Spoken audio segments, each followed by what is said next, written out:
నామమే అమృతం, శ్రీరామ కీర్తనం సుకృతం. ఈ రామచంద్రుడే లోక రక్షయని అంతరాత్మ పలికే.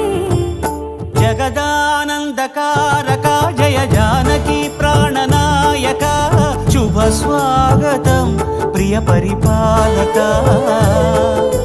జగదానందకారక జయ జానకి ప్రాణనాయక, శుభ స్వాగతం ప్రియ పరిపాలక.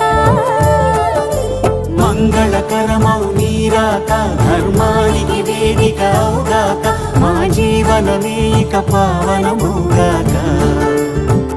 నీ పాలన శ్రీకరమౌగాక, సుఖ శాంతులు సంపదలిడుగాక, నీ రాజ్యము ప్రేమ సుధామయమౌగాక.